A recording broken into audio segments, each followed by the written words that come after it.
My name is Hilda, and at 32, I never thought my wildlife photography career would lead me to the most humiliating moment of my adult life. When my younger sister Amanda invited me to her corporate promotion celebration, I hesitated. Our relationship had been strained for years, her path of ambition contrasting sharply with my passion for capturing nature through my lens. Despite my reservations, I went to support her achievement, unaware that she planned to use her spotlight to publicly dissect my supposedly useless life. Before I tell you how my sister's celebration turned into the most humiliating night of my life, let me know where you're watching from and hit that subscribe button if you've ever had a family member who made you feel small. Growing up with Amanda was like living in the shadow of a supernova. From an early age, my sister, 4 years younger than me, seemed destined for conventional success. While I was daydreaming and sketching wildlife in my notebooks, Amanda was winning spelling bees, acing math competitions, and collecting academic awards that our parents proudly displayed throughout our home. Our childhood home in suburban Massachusetts became a shrine to Amanda's achievements. The refrigerator door disappeared beneath her perfect test scores. The living room mantel showcased her debate team trophies and student council certificates. My parents, both successful corporate lawyers, saw themselves reflected in Amanda's drive and pragmatism. They'd beam with pride during parent-teacher conferences, nodding approvingly as teachers praised her focus and determination. My artistic tendencies were tolerated rather than celebrated. When I brought home drawings or creative writing projects with the grades, my father would offer a distracted, "That's nice, Hilda," before returning to his case files. My mother would sometimes add, "If only you applied that creativity to something practical." Their comments stung, but I learned to seek validation elsewhere, usually from art teachers who recognized something in me that my parents couldn't see. By high school, the contrast between us was stark. Amanda was class president, headed for an Ivy League education. I was the quiet art student who spent lunch periods in the photography darkroom. When I announced my plans to attend art school rather than the business program my parents had assumed I'd choose, the tension at our dinner table was palpable. "Photography," my father had said, his fork frozen midway to his mouth. "What kind of stable career comes from taking pictures?" My mother had tried a different approach. "Honey, your drawings are lovely, but they're hobbies, not career paths. Amanda understands the importance of practical goals." Amanda, 16 at the time, had smirked across the table. "Maybe Hilda can photograph my wedding someday. You know, to save us some money." That comment had earned laughter from my parents and cemented the dynamic that would follow us into adulthood. I was the dreamer making impractical choices. Amanda was the sensible one with a bright future ahead. Despite their disapproval, I pursued my passion. Art school led to internships with nature magazines, which eventually evolved into a modest career as a wildlife photographer. For several years, I carved out a living traveling to natural habitats across America, capturing images that occasionally appeared in environmental publications and galleries. I wasn't wealthy, but I was making it work on my own terms. Then the pandemic hit. Travel restrictions halted my projects, and publications slashed their freelance budgets. My savings dwindled rapidly. By early 2024, I had to make the difficult decision to temporarily move back to my hometown, accepting my parents' offer to stay in their guest house while I rebuilt my business. Meanwhile, Amanda's career had flourished. After graduating from Harvard with a business degree, she landed an entry-level position at Thompson & Brooks, one of the most prestigious marketing firms in Boston. Within 6 years, she climbed from junior account manager to senior marketing strategist.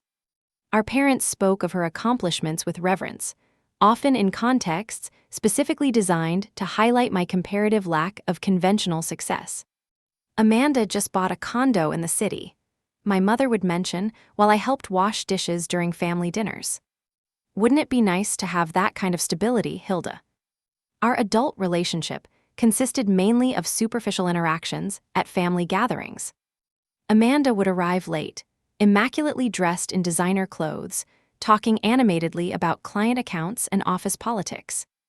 I would listen politely, offering congratulations at appropriate intervals while she rarely asked about my work or life. When the invitation to her promotion celebration arrived in my email, my first instinct was to decline. The event was described as a cocktail reception and dinner honoring Amanda Stevens, newly appointed marketing director at Thompson & Brooks. The formal language and upscale venue made my stomach knot with anxiety. I knew I didn't belong in her corporate world, and I suspected my presence wasn't genuinely desired. I called my mother to make excuses, but she insisted I attend. "Your sister specifically asked if you were coming, Hilda. It would mean a lot to her to have family support on her big night." That surprised me. Amanda and I hadn't had a meaningful conversation in months. Perhaps this was an olive branch, an opportunity to reconnect as adults rather than competitive siblings. Despite my reservations, I decided to go. The week before the event, I spent $300 I couldn't really spare on a simple but elegant black dress from a department store.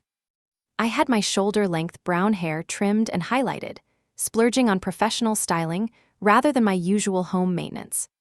If I was going to venture into Amanda's world, I wanted to look like I belonged there, even if I felt like an imposter. The night before the celebration, Amanda texted me.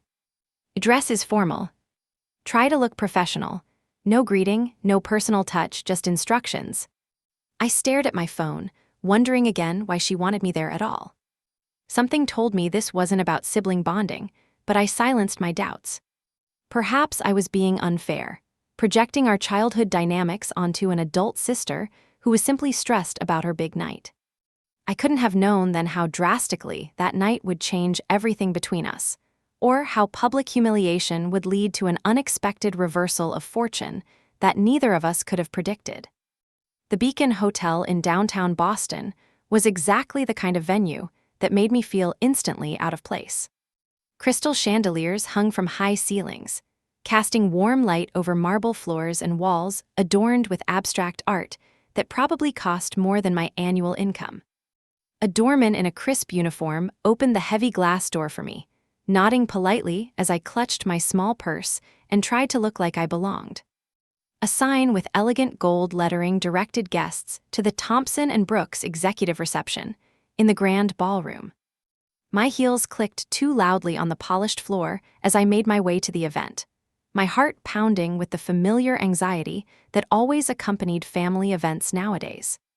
The ballroom was already crowded when I arrived. At least 50 people stood in small groups, holding champagne flutes and laughing at remarks I couldn't hear. Everyone seemed to be wearing clothing that screamed money and success, women in designer dresses with perfect hair, men in tailored suits that fit like second skin. I suddenly felt every flaw in my department store dress, despite having spent hours convincing myself it looked expensive enough. I scanned the room for Amanda and spotted her in the center of the largest group. She was radiant in a red dress that perfectly complemented her blonde hair, styled in an elegant updo that made her look both professional and glamorous. Her makeup was flawless, her jewelry subtle but clearly expensive. She laughed at something someone said, tossing her head back in the confident way she'd perfected since high school. Taking a deep breath, I walked toward her, putting on my best smile. "Amanda. Congratulations." She turned, her smile faltering slightly when she saw me. "Hilda. You made it." She air-kissed near my cheek, careful not to actually make contact. "Everyone, this is my sister." Just my sister, no mention of my name or anything about me. I tried not to let the slight bother me. "Congratulations on the promotion," I said, genuinely wanting to show support. "Marketing director is impressive, especially at your age." "Thank you," she replied, then immediately turned to the man beside her. "Charles was just telling me about the Robinson account. Their social media engagement has increased 30% since our campaign launched." The conversation shifted seamlessly back to business, effectively excluding me. I stood awkwardly for a few minutes, nursing a glass of champagne that a server had handed me, before drifting to the edge of the group. A woman in her 40s approached me, extending her hand. "You must be Amanda's sister." "I'm Diane from HR." She mentioned you'd be coming. Hilda, I supplied my own name since Amanda hadn't bothered. Nice to meet you. What do you do, Hilda? Diane asked with polite interest. I'm a wildlife photographer, I replied, bracing myself for the usual reaction. Oh. How interesting, her eyes widened slightly. That must be exciting. Any publications I might recognize? Before I could answer, another woman joined us. Did I hear wildlife photographer? What an unusual career choice. Soon I was surrounded by 3 of Amanda's colleagues, all asking questions that seemed designed to highlight how different my life was from their corporate world. Do you make a good living with that? One asked bluntly. It has its ups and downs, I answered diplomatically, not wanting to admit I was currently living in my parents' guest house. I could never do something so unstable, another commented. I need my regular paycheck and benefits. Amanda mentioned you're staying with your parents right now, Diane said. Taking a break from traveling. So Amanda had been discussing my financial situation with her colleagues. The realization sent a flush of heat to my cheeks. It's temporary, I managed to say. Just rebuilding after the pandemic affected my projects. I excused myself as soon as possible, retreating to a quiet corner near the bar. From there, I could observe without being interrogated.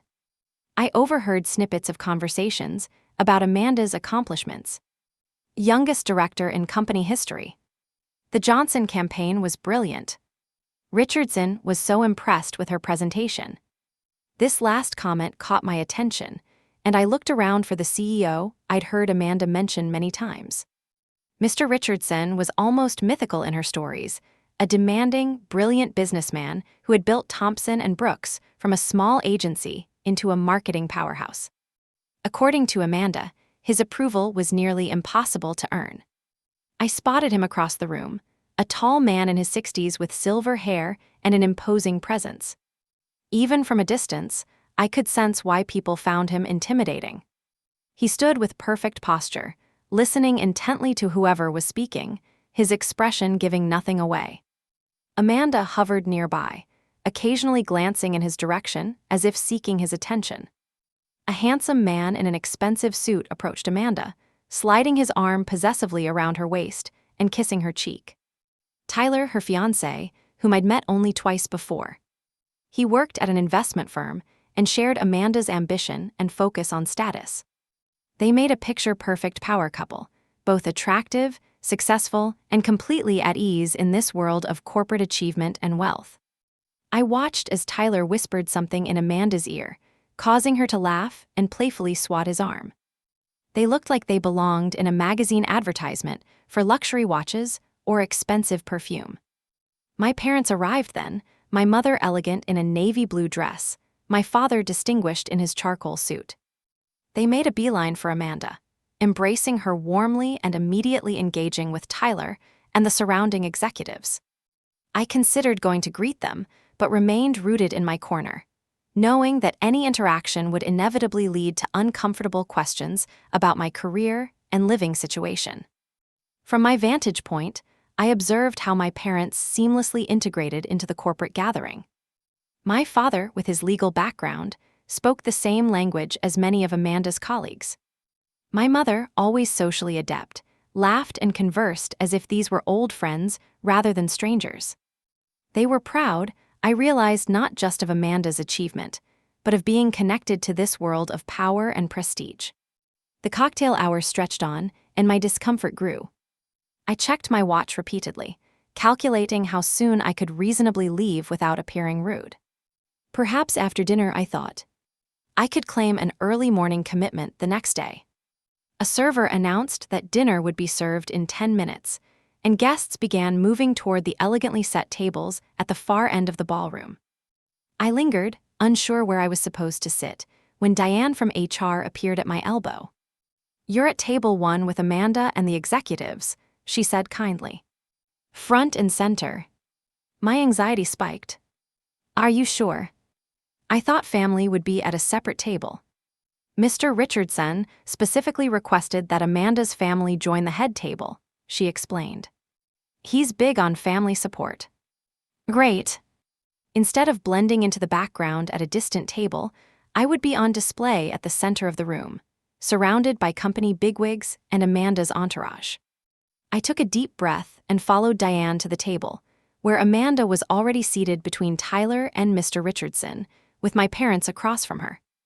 The only empty seat was directly opposite Amanda, making me the perfect target for her attention once she noticed my presence. I sat down quietly, arranging my napkin and smiling politely at the executive to my right, who introduced himself as the Chief Financial Officer. On my left was a woman whose name tag identified her as the Creative Director. I was completely out of my depth, surrounded by people whose annual bonuses probably exceeded my lifetime earnings. Amanda's eyes met mine across the table, and for a brief moment, I thought I saw something flicker their resentment. Annoyance. Whatever it was disappeared quickly, replaced by her professional smile as servers began delivering the first course. I had no idea that dinner would evolve into the most humiliating experience of my adult life, or that Amanda had been planning her public takedown of me with the same meticulous attention she gave her marketing campaigns. The first indication that something was amiss came during the salad course. The conversation flowed around corporate topics, upcoming campaigns, market trends, competitor analysis, while I picked at my mixed greens and tried to look interested. Occasionally, someone would ask my parents about their legal practice, and they would respond with practiced humility that nevertheless highlighted their professional success. No one asked me anything. It was as if there was a silent agreement to pretend I wasn't there, which was actually a relief. I focused on my food and planned my early escape. After the main course was cleared, Mr. Richardson stood and tapped his glass with a spoon. The room fell instantly silent. "Tonight we celebrate an extraordinary achievement," he began, his deep voice commanding attention without effort. "Amanda Stevens has shown exceptional talent, dedication, and leadership qualities during her time at Thompson & Brooks. Her promotion to marketing director at just 28 years old is unprecedented in our company's history." Applause rippled through the room. My parents beamed with pride. Tyler placed his hand over Amanda's, squeezing it affectionately. "Amanda has spearheaded campaigns that increased our clients' revenue by an average of 43%, Richardson continued. "Her innovative strategies have earned us 3 industry awards this year alone." But beyond her professional accomplishments, Amanda embodies the values we cherish at Thompson & Brooks: excellence, integrity, and vision. Several other executives took turns praising Amanda's work ethic, creativity, and leadership skills. Each speech emphasized how rare it was to find someone so accomplished at such a young age. I clapped politely after each speaker, genuinely impressed by my sister's achievements, even as I felt increasingly invisible in her shadow. Finally, Mr. Richardson invited Amanda to say a few words. She stood gracefully, smoothing her red dress and taking a moment to look around the room with a warm smile. "Thank you all for this incredible honor," she began. "When I joined Thompson & Brooks 6 years ago, I never imagined I'd be standing here today as marketing director. This achievement reflects not just my efforts, but the support and guidance of everyone in this room." She proceeded to thank her mentors, colleagues, and team members, acknowledging their contributions to her success with eloquence and apparent sincerity. Then she turned toward our parents. "I'd especially like to thank my parents, who taught me the value of hard work, determination, and setting ambitious goals. They showed me that excellence isn't optional, it's expected." My mother wiped away a tear. My father nodded, his chest visibly swelling with pride. "And of course, my amazing fiancé, Tyler," Amanda continued, reaching for his hand. "Your support and encouragement mean everything to me. I can't wait to build our future together." The room responded with appreciative murmurs and smiles. It was a perfect speech, so far gracious, professional, and personal in just the right measure. Then Amanda's gaze shifted to me, and something changed in her expression. The warm smile cooled several degrees, taking on an edge I recognized from our childhood confrontations. "I'd also like to acknowledge my sister, Hilda, who's joining us tonight. All eyes turned toward me, and I managed a small smile despite the sudden tightness in my chest. Hilda and I took very different paths in life, which makes for an interesting case study in choices and consequences. An uncomfortable ripple of laughter moved through the room. This didn't sound like an acknowledgement anymore. While I was pulling all-nighters to complete my business degree at Harvard, Hilda was wandering through forests taking pictures of birds. Amanda's voice took on a mocking tone. While I was working 80-hour weeks to establish myself in this industry, she was, well, also taking pictures of birds. More laughter, louder now. Tyler was grinning widely. My parents shifted uncomfortably, but remained silent. Hilda decided to follow her passion, Amanda continued, making air quotes around the word passion. Which is why she's currently living in our parents' guest house at 32, with no health insurance, retirement plan, or prospects. Her life choices serve as a cautionary tale about the real-world consequences of prioritizing dreams over practicality. The room was now filled with outright laughter. I sat frozen, unable to move or speak, blood rushing to my face as humiliation washed over me in waves. I mean, who needs financial security when you can have a portfolio of pretty butterfly photos, right? Amanda was fully committed now, encouraged by the response. Maybe I should have her photograph our corporate events. It would be a step up from the Nature magazines that rejected her last submission. How did she know about that rejection? I had mentioned it only to my parents during a private conversation. The realization that they had shared my professional disappointment with Amanda felt like another betrayal. In all seriousness, Amanda continued, though her tone suggested anything but, I sometimes wonder if Hilda's useless life choices weren't actually beneficial to my development. Watching her drift without direction or ambition motivated me to be her opposite. The words useless life echoed in my head, drowning out whatever Amanda said next. I felt as if I were underwater, sounds muffled, vision blurring at the edges.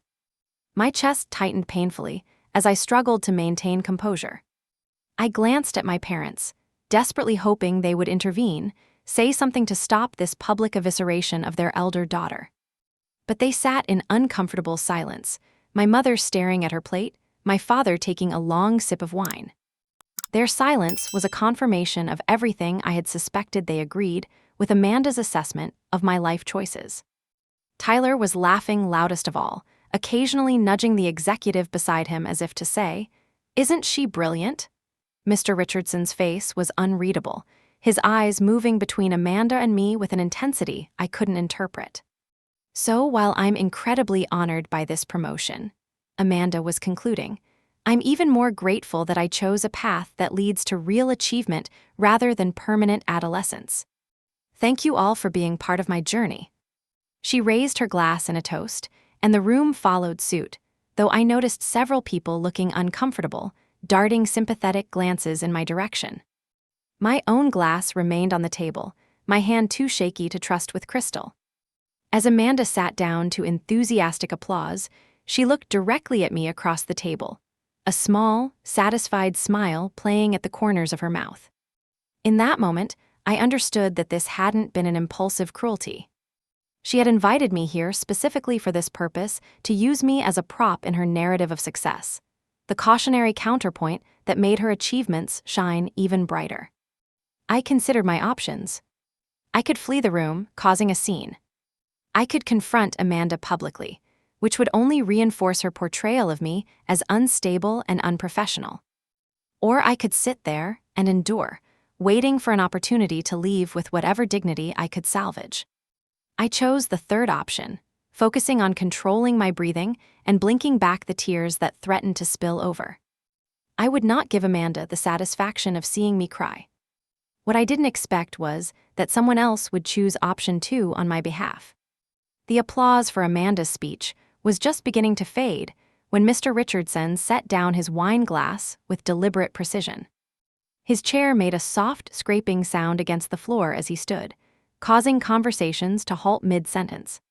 Something in his posture commanded attention more effectively than a shouted order or rung bell ever could. I'd like to say something, he stated, his deep voice carrying easily across the now silent room.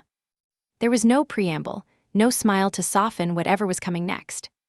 Amanda's expression shifted from triumphant to uncertain as she looked up at her boss. Mr. Richardson adjusted his glasses and surveyed the room before his gaze settled on Amanda. "Ms. Stevens, your professional accomplishments are indeed impressive. Your marketing strategies have been innovative and effective. Your work ethic is beyond reproach." He paused, letting these compliments hang in the air for a moment. "However, I find myself troubled by the personal values displayed in your speech just now." The room went completely still. I could hear the ice settling in water glasses and the distant clink of dishes from the kitchen. Amanda's smile had disappeared entirely, replaced by a look of confusion that edged toward alarm. "What many in this room don't know," Mr. Richardson continued, "is that before I built Thompson & Brooks, I spent 4 years as a wildlife photographer for National Geographic." Murmurs of surprise rippled through the audience. Amanda's face drained of color so rapidly, I worried she might faint. "It was not a practical career choice by conventional standards," he said, his tone conversational but carrying an unmistakable undercurrent of authority. "My parents, both successful physicians, were dismayed. My fiancé at the time broke our engagement, unwilling to partner with someone on such an unstable path." He paused to take a sip of water, his eyes never leaving Amanda's face. "But those 4 years taught me more about patience, perseverance, and creative problem solving than my MBA ever did. They shaped me into the business leader I eventually became." Richardson turned slightly, addressing the room at large now. "Success comes in many forms and follows many paths. True leadership requires the ability to recognize value beyond balance sheets and corporate hierarchies." My heart was pounding so loudly, I was certain everyone could hear it. For the first time since Amanda began her speech, I took a full breath, the vice around my chest loosening slightly. "Ms. Stevens," Richardson continued, turning back to my sister, "I am familiar with Hilda's work. Her photo series on endangered wetland ecosystems was featured in National Geographic last year. An impressive achievement in an extremely competitive field." How did he know this? I had indeed had a 6-page spread in National Geographic, my career highlight to date, but it was stunning to hear it mentioned here, by this man who apparently recognized my name and work. "That series," he continued, "demonstrated not only technical skill, but profound empathy and environmental awareness qualities we desperately need in corporate America. I find it curious that you would characterize such work as useless."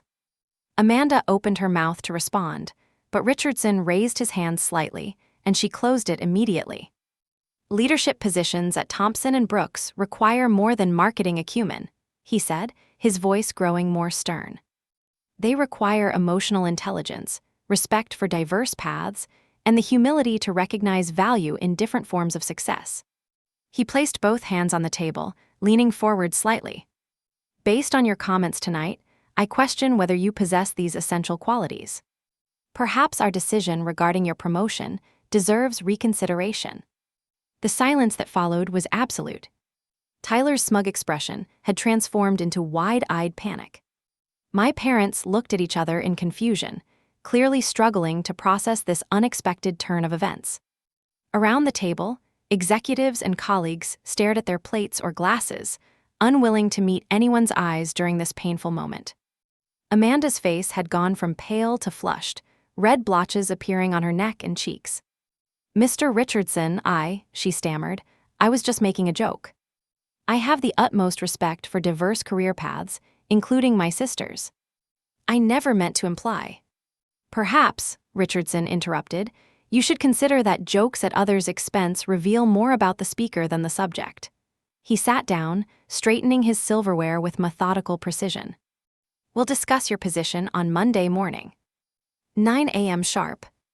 The tension in the room was suffocating. Servers appeared as if from nowhere, clearing dessert plates that had barely been touched. Amanda darted frantic glances around the table, seeking support or guidance, but found none. Tyler placed his hand on hers, but she pulled away, her panic visible. I sat in stunned silence, processing what had just happened. This powerful man had not only defended me, but had recognized and validated my work in front of the very people who had laughed at Amanda's mockery moments before. The emotional whiplash was disorienting pride and vindication mingling with lingering humiliation and shock. Mr. Richardson turned to me, his stern expression softening slightly. "Your wetland series was extraordinary, Miss Stevens. The composition of the dawn shot with the heron was particularly masterful." "Thank you," I managed to say, my voice steadier than I expected. "That's very kind of you to say." "Not kindness. Professional assessment." He nodded once, definitively, then turned to engage the CFO in conversation as if nothing unusual had occurred. Gradually, stilted conversations resumed around the table and throughout the room, though the atmosphere remained strained. Amanda sat rigidly in her chair, attempting to maintain her composure while clearly falling apart inside. Tyler whispered urgently in her ear, his expression grim. My parents exchanged confused glances, their allegiance visibly torn between supporting their usually triumphant younger daughter and acknowledging the public defense of their elder one. I felt a strange calm settle over me, clarity emerging from the chaos of emotions. For perhaps the first time in my adult life, I knew exactly what to do next. I stood, smoothing my dress and adjusting my chair with deliberate care. All eyes at the table turned to me, expectant, perhaps anticipating an angry outburst or tearful exit. Instead, I smiled at Mr. Richardson. "Thank you for your kind words about my work. It's always meaningful when someone truly sees what I'm trying to capture." I turned to address the table at large. "I believe art and commerce are different paths to the same destination, meaningful contribution to our world. Neither is superior, just different." I paused, making brief eye contact with each person at the table, including my silent parents. I wish Thompson and Brooks continued success, and my sister personal growth alongside professional achievement. With that, I walked out of the ballroom, back straight, head held high, feeling lighter with each step toward the exit. The evening had been traumatic, but as I pushed through the hotel's revolving door into the cool night air, I realized something had fundamentally shifted. Amanda's attempt to publicly humiliate me had backfired spectacularly, revealing her insecurity rather than my inadequacy. And somehow, in this most unlikely of settings, my work had received the professional recognition I had long craved. I had taken only a few steps toward the parking garage when I heard Amanda's voice behind me, shrill with panic. "Hilda. Wait." The confrontation I had hoped to avoid was now inevitable, but for the first time in our relationship, I felt ready for it. "Hilda. Stop walking away from me." Amanda's voice echoed across the hotel's circular driveway. She was practically running in her high heels, her perfect updo now slightly disheveled, her composed facade cracking with each step. I turned slowly to face her, summoning a calmness I didn't entirely feel. The valet parking attendants and a few departing guests pretended not to watch our confrontation, though their curious glances were obvious. "What do you want, Amanda?" I asked, my voice level. She reached me, slightly breathless, her eyes wild with panic. "You have to come back inside and tell Richardson it was all in good fun between sisters. Tell him you weren't offended." No apology. No acknowledgement of the humiliation she had deliberately caused. Just a demand that I help salvage her professional reputation. "Why would I do that?" I asked, genuinely curious about her reasoning. "Because we're family," she exclaimed, as if this explained and excused everything. "This is my career, Hilda. Everything I've worked for. You can't let it fall apart over some silly speech." "Some silly speech," I repeated slowly. "You called my entire life useless. You mocked my financial struggles and professional setbacks. You used me as a punchline to elevate yourself. That wasn't silly, Amanda. It was cruel and calculated."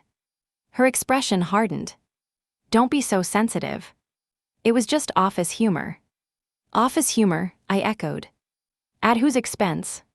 "Look," she said, lowering her voice and glancing around nervously, "I'll make it up to you. I'll help you find a real job. Tyler has connections in corporate photography. You could make actual money instead of chasing butterflies. The condescension in her tone was so familiar, so unchanged despite the evening's reversal of fortune, that I almost laughed. You still don't get it, do you? I don't want your kind of success. I never have.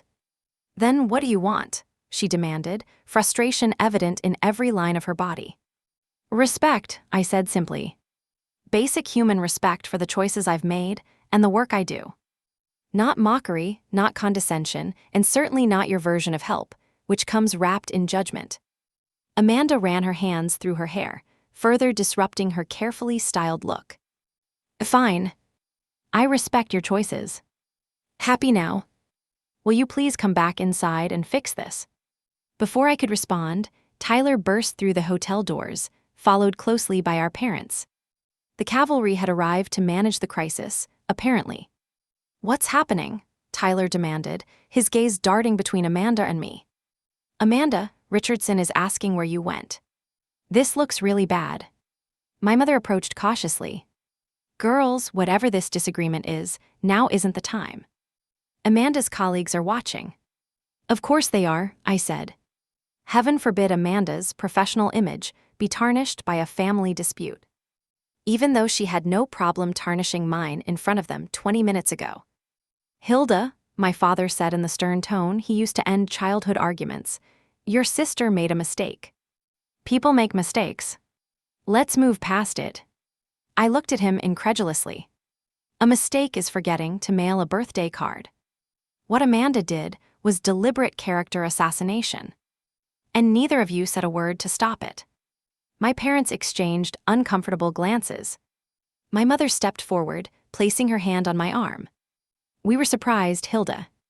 It happened so quickly. It always happens quickly, I replied, gently removing her hand. Amanda says something cruel, you both stay silent, and I'm expected to accept it as normal family dynamics. Amanda made a sound of exasperation. This is exactly why I said what I did. You always make yourself the victim, Hilda. Poor artistic Hilda, misunderstood by her practical family. Why did you invite me tonight? I asked suddenly. The truth, Amanda. You barely acknowledge my existence most of the time. Why did you want me here? The question caught her off guard. She hesitated, glancing at Tyler, who was checking his watch impatiently. I thought, she began then stopped. Something in her expression shifted, a crack appearing in her polished veneer. I wanted them to see that I was the successful one. That all their comparisons when we were kids turned out right. I was the smart investment. The raw honesty of her admissions surprised me. Comparisons? What are you talking about? They never compared us, you were always the golden child. Amanda laughed, a short, bitter sound. Are you kidding me? Why can't you be creative like Hilda? Hilda doesn't worry what others think. Hilda follows her heart. She mimicked our mother's voice with eerie accuracy. I was drowning in AP classes and extracurriculars trying to be perfect, while they admired your freedom to just be yourself.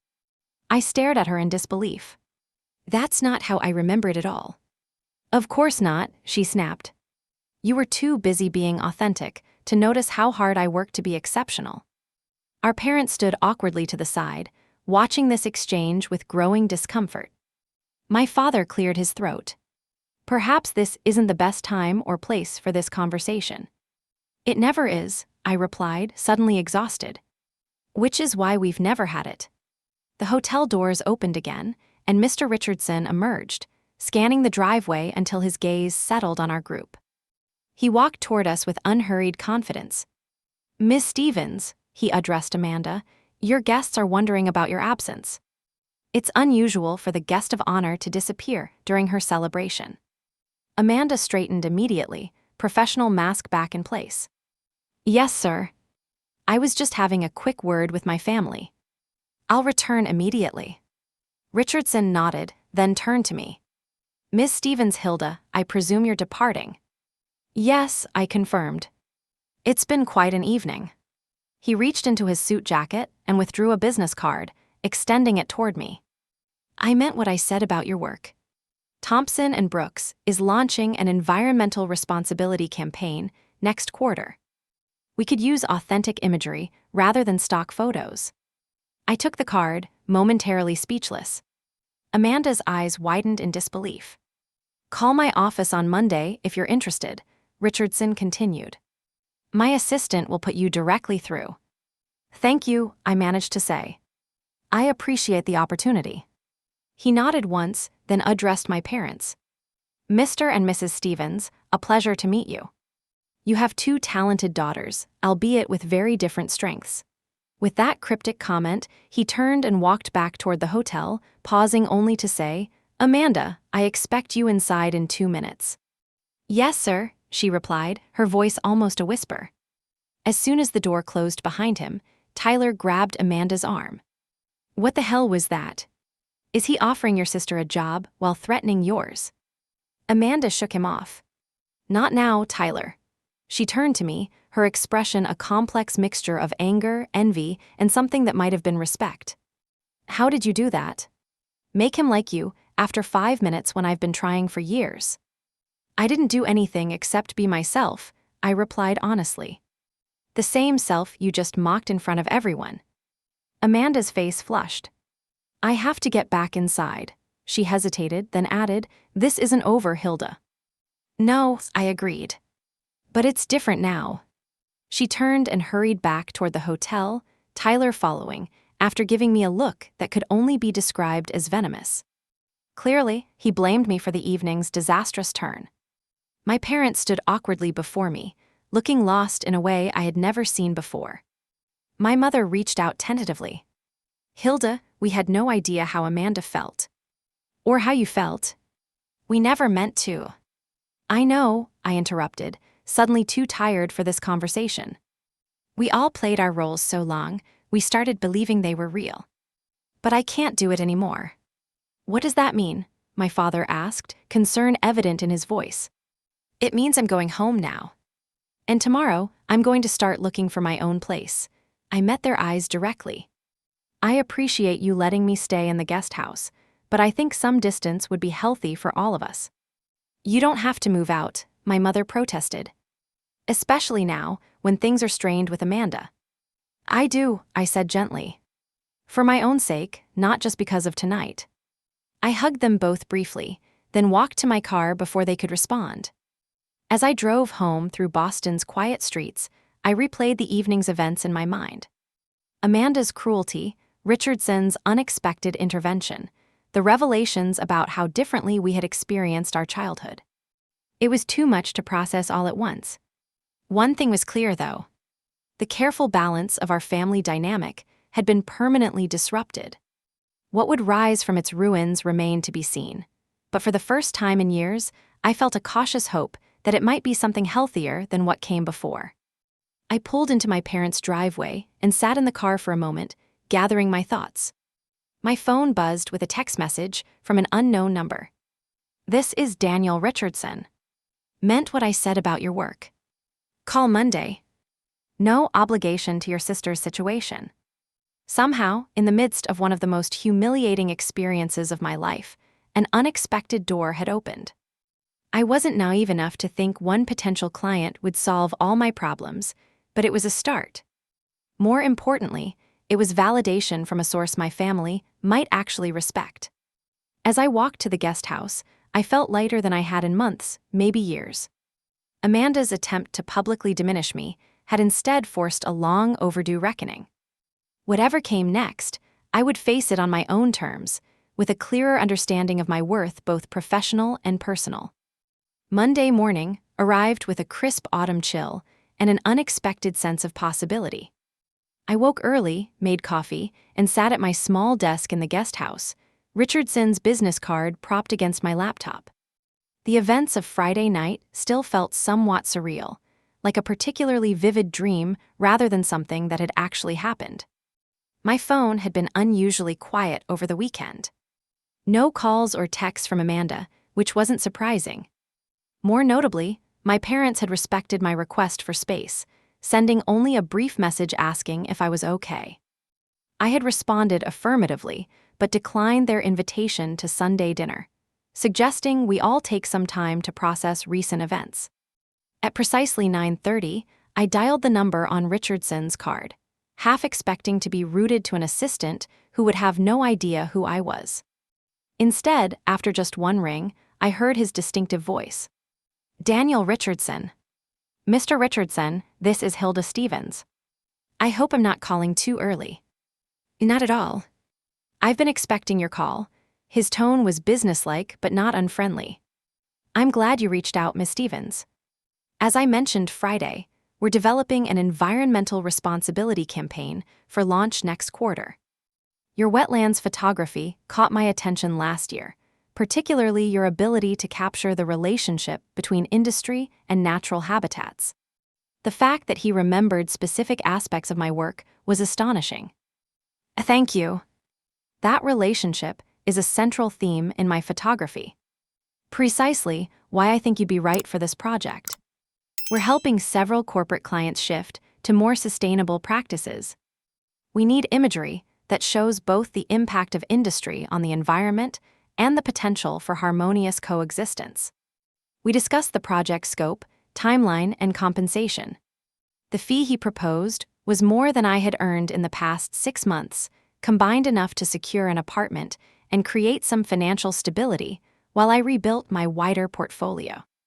I should mention, Richardson said toward the end of our conversation, this offer is entirely based on the quality of your work. It has nothing to do with your sister's situation. I appreciate that clarification, I replied carefully. May I ask about her situation? I haven't spoken with Amanda since Friday. There was a brief pause. Ms. Stevens, I make it a policy not to discuss personnel matters with family members. What I can tell you is that your sister remains employed at Thompson and Brooks, though certain aspects of her promotion are being reevaluated. I understand, I said, relieved that Amanda hadn't been fired, but also aware that her career trajectory had almost certainly been altered. Thank you for your discretion. I'll have my assistant email you the contract details this afternoon. We'd like you to meet with the creative team on Wednesday, if that works for your schedule. After confirming the meeting time and ending the call, I sat in silence for several minutes, processing what had just happened. This opportunity wasn't just about the money, though that was certainly significant. It was professional recognition of the highest order, a major marketing firm choosing my artistic vision for a high-profile campaign. Later that afternoon, as I reviewed the contract that arrived in my email, my phone rang. Amanda's name appeared on the screen. I took a deep breath and answered. Hello, Amanda. Richardson put me on probation. Her voice was tight with anger and humiliation. I have to complete 6 weeks of leadership training and emotional intelligence coaching before my promotion will be reconsidered. And Tyler broke off our engagement last night. I wasn't sure how to respond.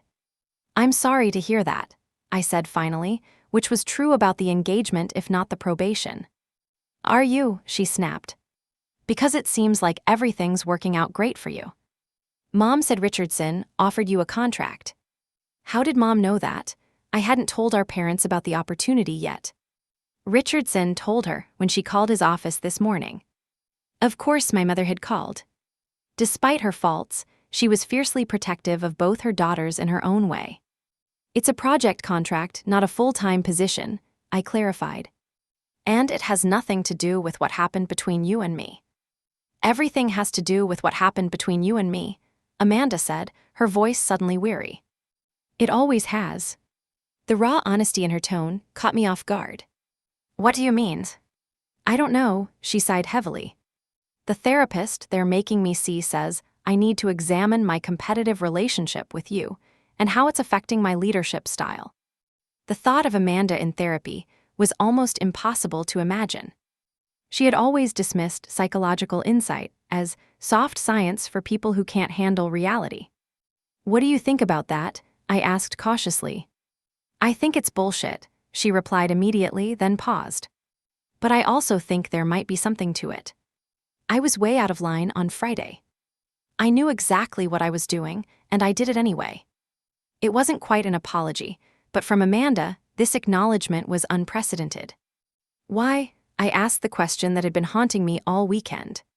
Why did you feel the need to humiliate me like that? The silence stretched so long, I thought she might have hung up. Finally, she spoke, her voice barely above a whisper. "Because I've always been jealous of you." What? I couldn't have been more shocked if she'd said she was moving to Mars. That doesn't make any sense. You've had everything I don't: success, money, approval. I've had achievement, she corrected.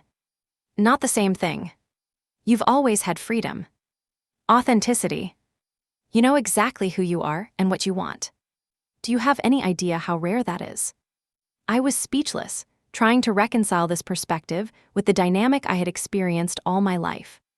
Anyway, she continued, her professional tone returning, I just wanted to tell you that I'm dealing with the consequences of my actions. You don't need to worry about me trying to sabotage your project with Richardson. I wasn't worried about that, I said truthfully. Good. Because despite what you might think, I'm not actually a monster. Just a deeply insecure overachiever with boundary issues, according to Dr. Patel. There was a hint of self-deprecating humor in her voice that I had rarely heard. Amanda, I began, not sure what I wanted to say, but feeling the need to extend some kind of olive branch. I have to go, she interrupted. I have a meeting with HR in 10 minutes. Good luck with your project. She hung up before I could respond, leaving me staring at my phone in bewilderment. That conversation had contained more honesty than all our interactions over the past decade combined. Over the next few weeks, my life transformed with breathtaking speed. The meeting with Thompson and Brooks' creative team went exceptionally well.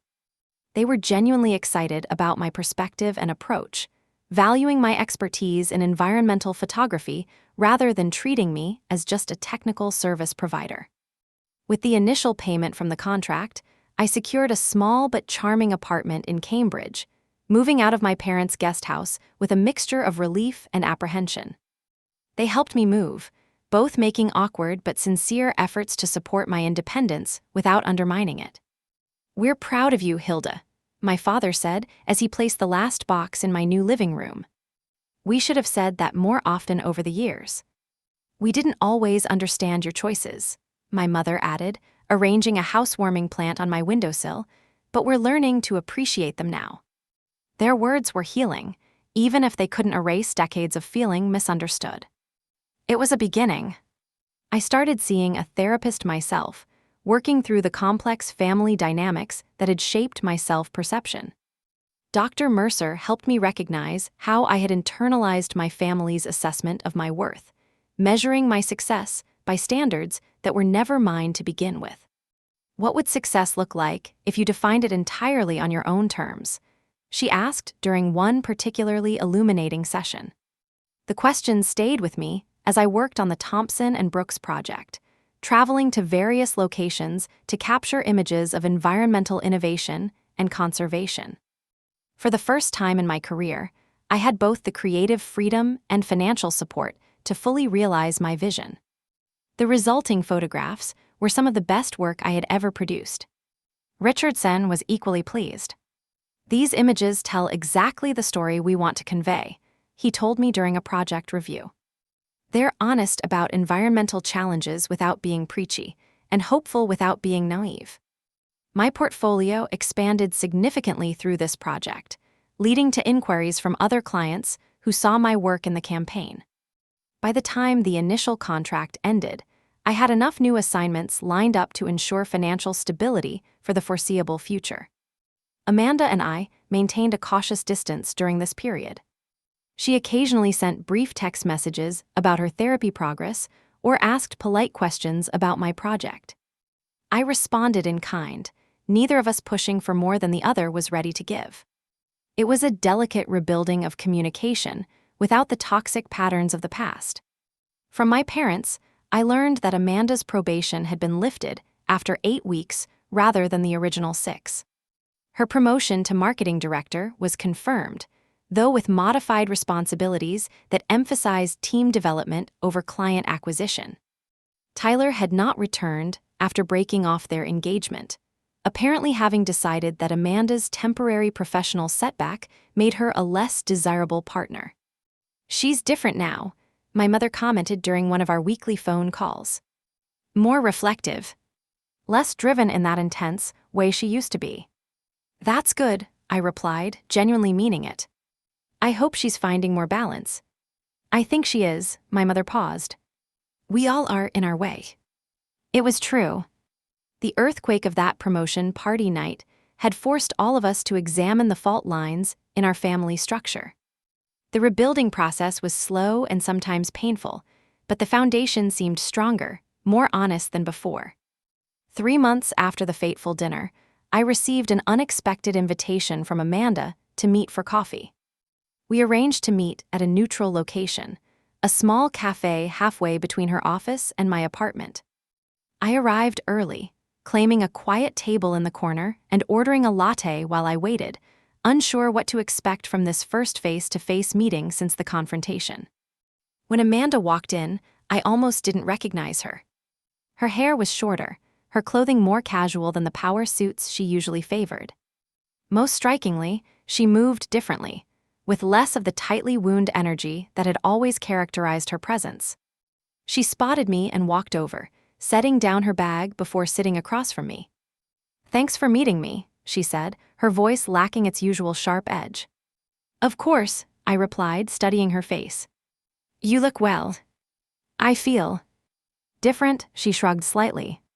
"Therapy twice a week will do that to you, I guess." I smiled. "I know the feeling." "You're seeing someone too," she seemed genuinely surprised. "Dr. Mercer. She's helping me work through some things." Amanda nodded. "Good." "That's good." She fidgeted with her napkin, uncharacteristically nervous.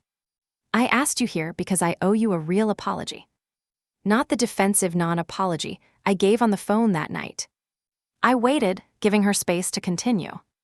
"What I did at the promotion dinner was inexcusable," she said, meeting my eyes directly. "I deliberately set out to humiliate you because I was insecure about my own achievements. I used you as a prop in my narrative, and that was cruel and unfair. I'm truly sorry, Hilda." The sincerity in her voice was unmistakable. This wasn't the practiced corporate apology she would deliver to an offended client, but something raw and real. "Thank you," I said simply. "I appreciate that, Amanda. And I accept your apology." Relief visibly washed over her face. "I don't expect things to immediately go back to normal between us. I know I've damaged our relationship, possibly beyond repair." "I don't think we should aim for normal," I replied thoughtfully. "Our normal wasn't particularly healthy for either of us." She gave a short laugh. "No, it wasn't. Dr. Patel has some very specific opinions about our family dynamics." "I bet Dr. Mercer and Dr. Patel would have a lot to talk about," I said, smiling slightly.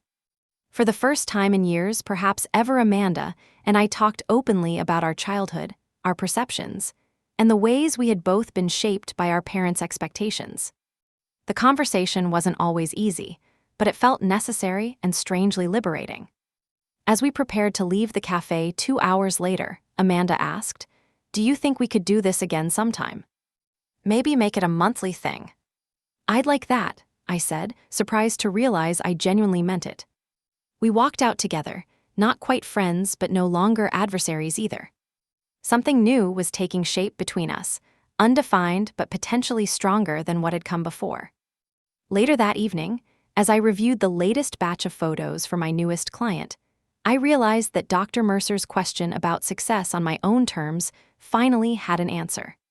Success wasn't a particular achievement or income level, but the freedom to pursue my passion with integrity, to be valued for my unique perspective, and to have relationships based on mutual respect rather than competition. By that definition, despite all the turmoil of recent months, or perhaps, because of it, I was more successful than I had ever been. 6 months after Amanda's disastrous promotion dinner, I stood in a downtown Boston gallery, surrounded by large format prints of my photographs. The opening night of my first solo exhibition, Intersections, Nature and Human Enterprise, had drawn an impressive crowd, including several critics from prominent art publications. The collection featured images from the Thompson and Brooks campaign, alongside new work exploring the complex relationship between natural and built environments. It represented not just my artistic vision, but a philosophical statement about finding harmony between seemingly opposing forces. Richardson had been instrumental in securing the gallery space, leveraging his considerable influence in Boston's business community. "Consider it an investment in emerging talent," he had said when I tried to thank him. He now stood across the room, deep in conversation with a museum curator I had been hoping to meet. My parents moved from piece to piece, proudly explaining my techniques to anyone who would listen, occasionally embellishing with details that made me smile. They had become enthusiastic advocates for my work, their pride no longer tempered by concern about practical career choices. The most surprising attendee was Amanda, who had arrived early with a small gift wrapped in simple brown paper. "For good luck," she had said, handing it to me before the doors opened. Inside was a first edition of a book by Ansel Adams, the photographer who had first inspired my love of nature photography as a teenager. How she had remembered that detail from our childhood, I couldn't imagine. Now she stood in front of my centerpiece image, a striking juxtaposition of industrial architecture and wetland ecosystem that had become the signature of the Thompson and Brooks campaign. She seemed lost in thought, unaware of my approach until I stood beside her. "What do you think?" I asked, genuinely curious about her reaction. She turned, her expression thoughtful. "It's extraordinary, Hilda.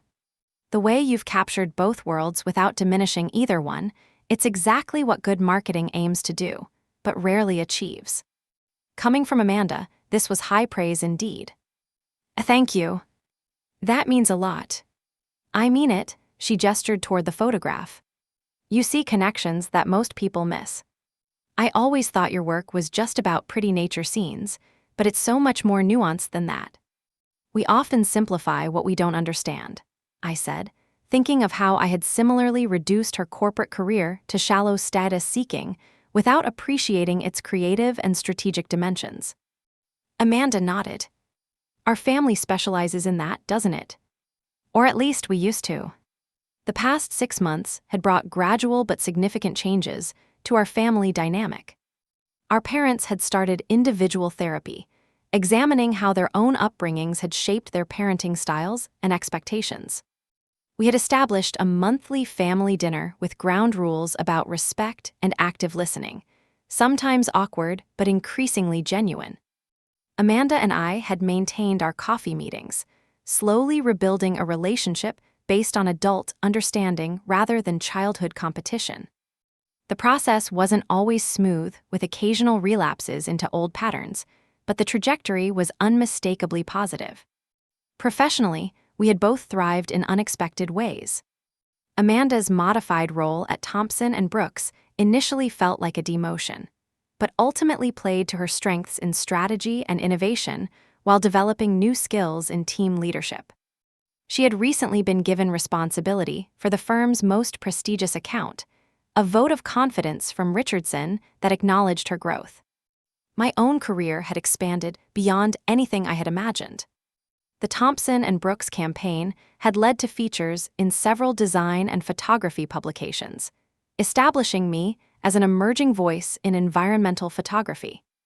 I had secured a book deal with a respected publisher for a collection exploring American wetland ecosystems, and my client list now included 3 major environmental organizations.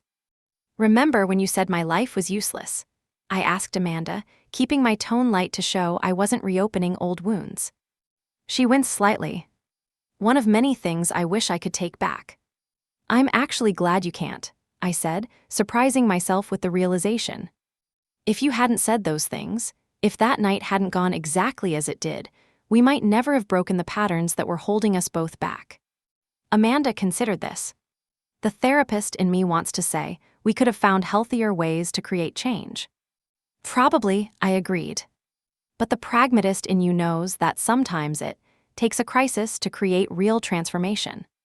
She smiled, acknowledging the truth in my words. "When did you get so wise?" "Around the same time you got so introspective." I nudged her shoulder gently, a gesture of affection that would have been unthinkable a year ago. A gallery assistant approached, apologetically interrupting to tell me that a reporter from the Boston Arts Review wanted to ask a few questions. Amanda gave me an encouraging nod. "You go. Be brilliant. I'll find Mom and Dad and make sure they're not telling everyone about your awkward teenage phase."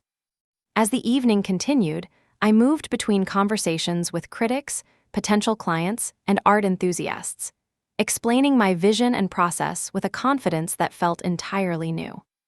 The exhibition was both a professional milestone and a personal declaration of identity that I was proud to own and defend, regardless of external validation. Near the end of the event, Richardson approached with the museum curator he'd been speaking with earlier. "Hilda, Sarah Matthews from the Contemporary Museum of Environmental Art would like to discuss, including some of your work in their upcoming exhibition on climate awareness." The conversation that followed opened yet another unexpected door, one that could significantly elevate my professional standing in the art world. As we discussed potential pieces and themes, I caught sight of my family standing together near the entrance photographer Dad had insisted on bringing, had just taken a group photo. They looked different, somehow relaxed, and connected in a way I couldn't remember seeing before. My mother had her arm linked through Amanda's, both laughing at something my father had said. They looked up as I approached, their faces bright with genuine pride. "The photographer wants one with all of us," my father explained, putting his arm around my shoulders. "The talented Stevens women, and their considerably less talented chauffeur for the evening." "Dad, you drove separately," Amanda pointed out with mock exasperation. Details," he waved dismissively, making us all laugh. As we posed for the photo, I realized that the family portrait we were creating wasn't just about this moment, but about the painful, necessary journey that had brought us here. The shattering of false narratives, the difficult conversations, the gradual rebuilding of trust all had been essential steps toward authentic connection. Later that night, after the gallery had emptied and I was alone with my thoughts and my work, I reflected on the strange, winding path that had led to this point. The public humiliation that had seemed like the lowest moment of my adult life had ultimately been the catalyst for the most meaningful growth. I had learned that success couldn't be measured by external metrics or comparisons to others, but by alignment with one's own values and purpose. That validation from family was welcome, but not essential to self-worth. That even the most painful confrontations could lead to healing if approached with honesty and the willingness to change. Most importantly, I had learned that resilience wasn't about avoiding pain or setbacks, but about finding the courage to use them as opportunities for transformation. My sister's cruel words had not defined or diminished me, they had ultimately freed me to define myself on my own terms. As I turned off the gallery lights and prepared to leave, I took one last look at the exhibition that represented not just my artistic vision, but my personal journey. The interplay of shadow and light, natural and constructed, broken and whole, these were not just themes in my photography, but metaphors for the complex, beautiful messiness of real human connection. Have you ever experienced a moment that seemed devastating at the time, but ultimately led to unexpected growth? I'd love to hear your stories in the comments below. Sometimes our lowest points become turning points that lead us to places we never imagined. If this resonated with you, please hit that like button and subscribe to hear more stories of transformation and resilience. Thank you for sharing this journey with me, and remember that even in our most humiliating moments, we never know what doors might be opening.